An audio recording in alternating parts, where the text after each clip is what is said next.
नमस्कार, राजनीतिक खबरों के सबसे दिलचस्प ठिकाने में मैं रूपेश मिश्रा आप सभी का स्वागत करता हूं। मंत्रिमंडल विस्तार को लेकर सूबे का सियासी पारा एक बार फिर से तल्ख हो गया है और तमाम लोगों की निगाहें दिल्ली दरबार पर टिक गई हैं, क्योंकि जब से मुख्यमंत्री अशोक गहलोत और प्रदेश कांग्रेस के मुखिया गोविंद सिंह डोटासरा दिल्ली पहुंचे हैं, उसके बाद से राजस्थान में नेताओं की धड़कनें अब तेज हो गई हैं।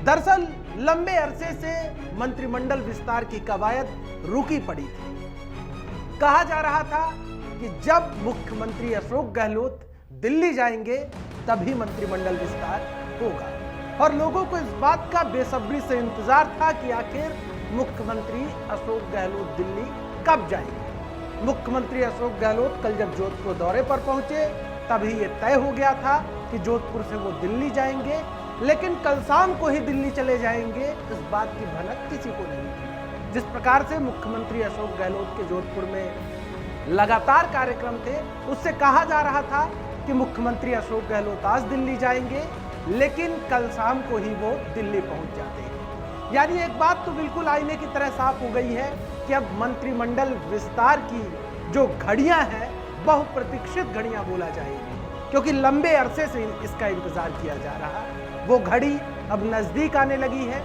कहा जा रहा है कि मुख्यमंत्री अशोक गहलोत ने नाम भी तय कर लिए हैं, सूची भी तैयार कर ली है और वो सूची वो आला कमान के समक्ष रखेंगे और आला कमान जैसे ही मुहर लगा देता है वैसे ही राजभवन में हलचलें तेज हो जाएंगी। लेकिन सवाल ये है कि आखिर लॉटरी किसकी लगने वाली है और किनकी शामत आने वाली है, क्योंकि जाहिर तौर पर जिस प्रकार से मंत्री बनने वालों की जो फहरिस्त है लंबी चौड़ी, हर किसी को खुश नहीं किया जा सकता, हर किसी को संतुष्ट नहीं किया जा सकता। लिहाजा कहीं ना कहीं अब मुख्यमंत्री अशोक गहलोत और सचिन पायलट के बीच भी एक बड़ा संकट है, अपनों के बीच ही तारतम्य बैठाने का। लेकिन उससे पहले बड़ा सवाल यह है कि आखिर पायलट कैंप को क्या मिलता है, क्योंकि पायलट गहलोत की जो सियासी वर्चस्व की जंग है वो लंबे अरसे से चली आ रही है। सचिन पायलट लंबे अरसे से ये मांग करते रहे हैं कि जल्द से जल्द मंत्रिमंडल विस्तार हो जाए, लेकिन आज जो एक बड़ी अपडेट निकलकर अभी थोड़ी देर पहले हमारे पास आई है वो ये है कि आला कमान और अशोक गहलोत की मुलाकात से पहले केसी वेणुगोपाल और सचिन पायलट के बीच मुलाकात हुई। आखिर ये मुलाकात किस बाबत हुई? क्या केसी वेणुगोपाल के समक्ष सचिन पायलट ने अपना अंतिम मत रखा है, अंतिम पक्ष रखा है?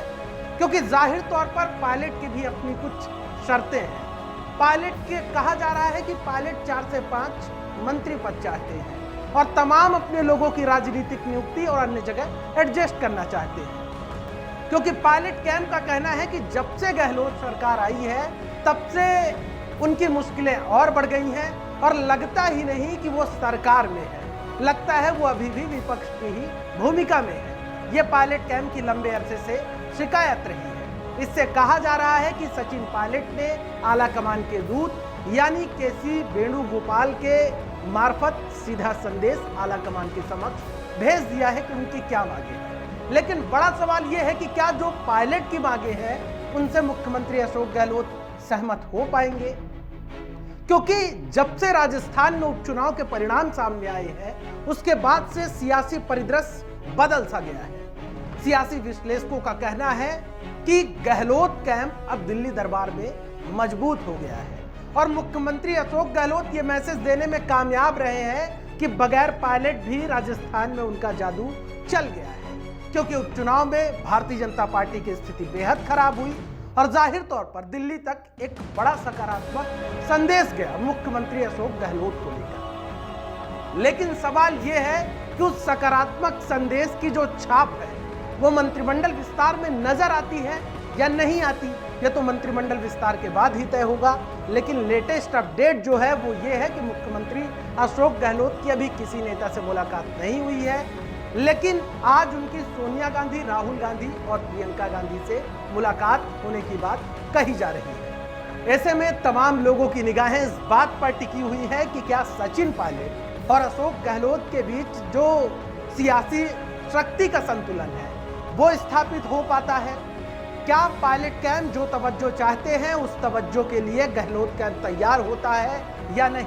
इन तमाम बातों पर पेच फंसा हुआ है, क्योंकि मंत्री बनने वालों की फहरिस्त इतनी लंबी है कि तकरीबन 100 लोग हैं इस फहरिस्त में। लेकिन जो मंत्री पद में जो रिक्त जगह है वो 9 लोगों की है, और यदि रघु शर्मा, हरीश चौधरी और इसी के साथ साथ गोविंद सिंह डोटासरा की कुर्सी छूट जाती है तो ये पोस्ट 12 हो जाएंगी। लेकिन कहा जा रहा है कि मुख्यमंत्री अशोक गहलोत विशेष रणनीति के तहत कुछ मंत्री पदों को खाली भी रखेंगे। लिहाजा अब देखना यह है कि इस लंबे अरसे बाद बहुप्रतीक्षित मंत्रिमंडल विस्तार में किसकी लॉटरी लगती है और किस प्रकार से नाराजगी का आलम देखने को मिलता है, जिस बात का जवाब तो वक्त की गर्भ में छिपा है। दोस्तों, इस तमाम सियासी उठापटक पर द फैक्ट इंडिया टीम की पैनी निगाहें बनी हुई है। हर बड़ी खबर सबसे पहले मैं आपके समक्ष लेकर हाजिर होता रहूंगा। नमस्कार।